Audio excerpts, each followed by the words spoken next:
좋은 날입니다. 4월 16일 GT 묵상에 함께 하신 여러분 환영하고 축복합니다.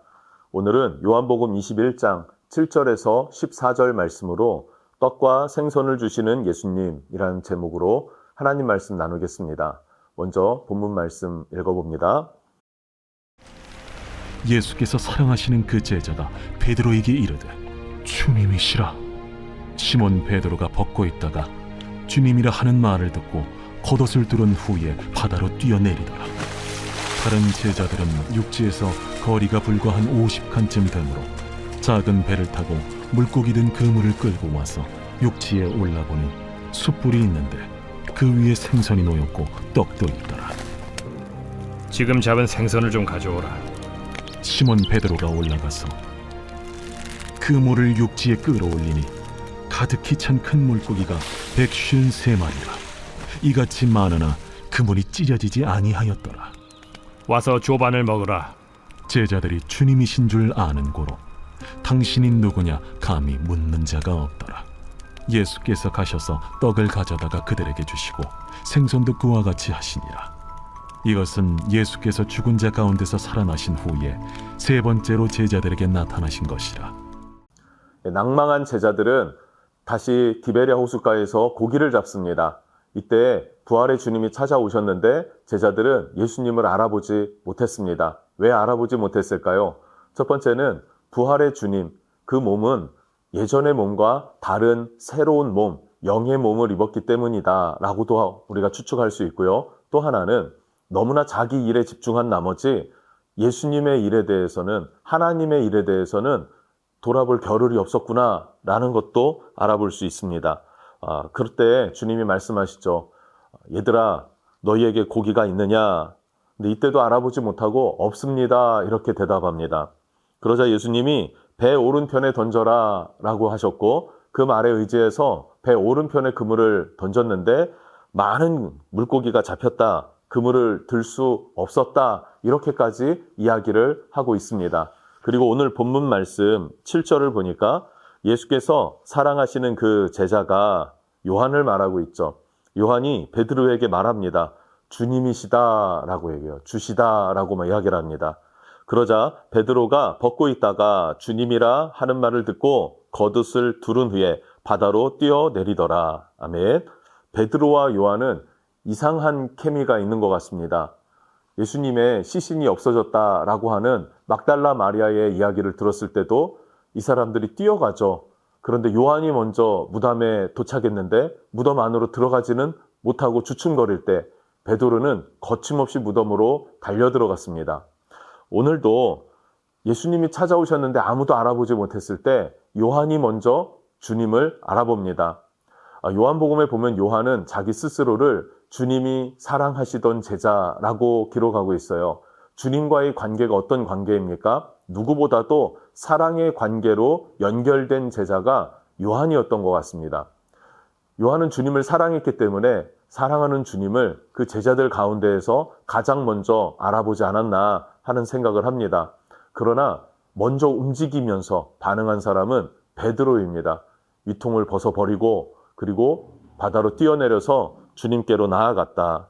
8절 말씀을 보면 다른 제자들은 육지에서 거리가 불과 한 50칸쯤 되므로 50칸이라는 것은 200규빗, 약 90m 정도를 의미하죠. 그럼 충분히 헤엄쳐 갈 수 있을 만한 거리가 되지 않습니까?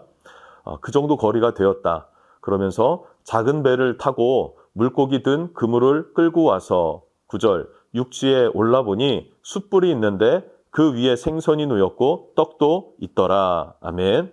예, 오늘 말씀 8절 9절을 보면은 예수님께서 제자들을 위해서 조반을 준비하셨다라고 말하고 있습니다. 흩어진 제자들입니다. 심지어 베드로는 3번 배신했고 그 중에 한 번은 예수님을 저주하기도 했었던 제자입니다. 예수님께서 죽임당한 그 사건, 그리고 부활의 사건, 이 모든 상황들을 잊어버린 채 마치 잊어버린 것처럼 제자들을 찾아와 주셨고 아무 일 없었던 듯이 평소와 같이 예수님은 제자들을 대해 주십니다. 뿐만 아니라 따뜻한 숯불을 피워서 그들의 몸을 녹이게 하시고 또 그들의 마음을 어루만져 주시는 그 과정을 우리는 보고 있습니다. 숯불하면 생각나는 게 베드로에겐 있을 것입니다. 자신이 대제사장의 뜰에서 예수님을 3번 배신했었던 그때가 바로 숯불을 쬐고 있었을 때였어요. 그런데 주님이 그 숯불을 준비하고 계셨다라는 것, 아마 베드로는 그때를 생각했을 겁니다. 그리고 떡과 물고기를 구워주시죠. 마치 엘리야가 혼자 낙심하고 혼자 기진하여서 로뎀나무 아래에 누웠죠. 그리고 죽기를 청했을 때 하나님은 찾아와 주셨고 그에게 물, 떡 이것을 먹여주세요. 그리고 쓰다듬어 주시면서 일어나라 일어나라 하시면서 엘리야를 세워주시지 않습니까? 그 하나님이 지금 동일하게 베드로와 7명의 제자들을 찾아와 주셨습니다. 그리고 그들을 먹이시고 또 따뜻한 숯불 앞에 서게 하시면서 그럼에도 불구하고 그들의 잘못을 지적하기는커녕 인식할 수 있게끔, 그러나 인식함에도 불구하고 그들을 따뜻하게 맞아주시는 그런 주님의 모습을 우리는 찾아볼 수 있습니다. 어떤 말보다 따뜻한 섬김의 자리가 되었고 그 섬김의 자리에서 제자들은 자연스럽게 내면의 치유와 또 상한, 낙심하고 낭망한 그 마음이 다시 한번 추스려지는 그런 장소를 예수님께서 제공하신다라는 것을 알 수 있습니다. 왜 이렇게 주님은 아무 말 하지 않으셨을까요? 여전히 제자들을 사랑하셨고 제자들을 선택하신 것에 후회가 없으시기 때문에 그렇습니다. 매우 중요한 부분이라고 생각해요. 우리가 예수를 믿으면서 교회에서도 또 때로는 가정과 직장에서도 이런 예수님의 성품이 우리에게 필요하지 않습니까? 내가 먼저 낙심한 누구에게 다가가 줄 수 있는 마음, 그에게 손을 내밀고 따뜻하게 인정해주고 이해시켜주고 받아줄 수 있는 넓은 마음, 어떤 작은 말보다 섬김의 행동으로 그들을 섬겨줄 때 그때 주님의 사랑이 그들에게 흘러갈 것이고 또 주님이 제자들을 회복해 주셨던 그 회복의 은혜가 또 나로 하여금 우리 주변 사람들에게, 가족들과 또 직장 동료들에게 흘러갈 수 있을 거라고 생각합니다. 여러분들이 회복시켜줘야 할 그 사람 누구인지를 한번 돌아보면서 또 그에게 다가갈 수 있도록 기도할 수 있었으면 좋겠습니다. 자, 10절과 11절 말씀을 보면 예수께서 이르시되 지금 잡은 생선을 좀 가져오라 하시니, 예수님은 제자들에게 잡은 물고기를 좀 가져오라 하고 10절에 말씀하십니다. 그리고 11절입니다. 시몬 베드로가 올라가서 그물을 육지에 끌어올리니 가득히 찬 큰 물고기가 153마리라. 이같이 많으나 그물이 찢어지지 아니하였더라. 아멘. 153마리의 물고기를 잡았습니다. 그리고 들 수 없었다라고 할 정도로, 그래서 잡은 물고기를 그냥 그물채 끌고 육지로 올라왔습니다. 예수님이 명령하시기 전에는 한 마리도 잡지 못했던 물고기였습니다. 날이 새도록 잡았지만 만족하지 못했어요. 그러나 우리 주님께서 오른편에 던지라 하시는 말씀에 순종했더니 내가 상상할 수 없고 내 힘 이상의 물고기를 잡게 하셨다라는 것이죠. 여러분, 이 땅을 살아갈 때 우리의 힘으로 또 내 힘으로 살아갈 때는 만족함이 없을 것입니다. 순간 만족하는 것 같으나 결국에는 수포로 돌아갈 거예요. 그러나 영원히 만족할 수 있는 길은 우리 주님의 명령에 순종하는 것입니다. 주님께 순종하며 나갈 때 우리의 인생은 만족할 수 있다, 회복할 수 있다라고 하는 사실을 여러분 꼭 기억할 수 있기를 축복합니다. 그리고 12절입니다. 예수께서 이르시되 와서 조반을 먹으라 하시니 제자들이 예수님이신 줄 아는 고로 당신이 누구냐 감히 묻는 자가 없더라. 이제는 그 7명의 제자들이 다 예수님이신 줄, 우리 주님이신 것을 알고 있었어요.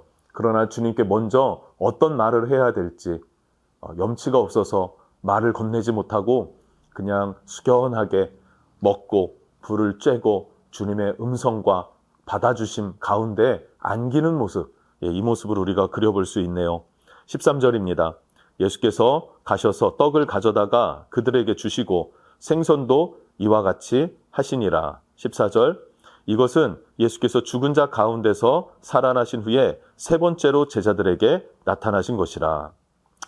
주님은 어떤 말씀을 하지 않으셨습니다. 나무라지도 책망하지도 않으셨어요. 그러나 또 반대로 부담스러운 사명, 야, 다시 나의 길을 가라, 나의 사명을 감당하라 라고도 말씀하지 않으셨습니다. 그런데 분명한 메시지는 뭐였냐면 너희들의 연약한 것, 나를 배신하고 흩어졌던 것 내가 알고 있다라는 것을 그 상황으로 묘사해 주시죠. 그래서 스스로를 깨닫게 하세요. 뿐만 아니라 지금 이 장면이 어떤 장면과 매우 흡사합니까? 처음 제자들을 찾아오셨을 때의 그 장면과 매우 흡사합니다. 누가복음 5장 4절에서 6절을 보면 예수님께서 그물을 던져라. 그날도 밤새도록 물고기를 잡지 못했지만 예수님의 명령에 의지해서 그물을 내렸을 때 수많은 물고기를 잡지 않았습니까? 그 장면을 동일하게 재현하셨고 마태복음 4장 19절 말씀에 보면 그러면서 주님이 제자들에게 말씀하셨어요. 나를 따라오라. 내가 너희로 사람을 낚는 어부가 되게 하리라. 이러면서 예수님을 따르기 시작한 제자들이었습니다.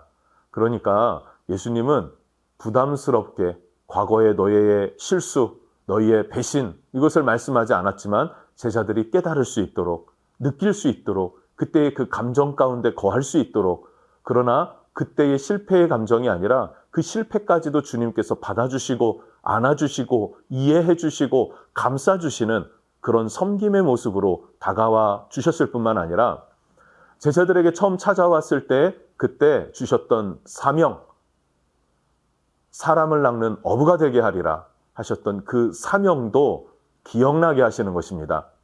무슨 말입니까? 너희 연약함을 알아.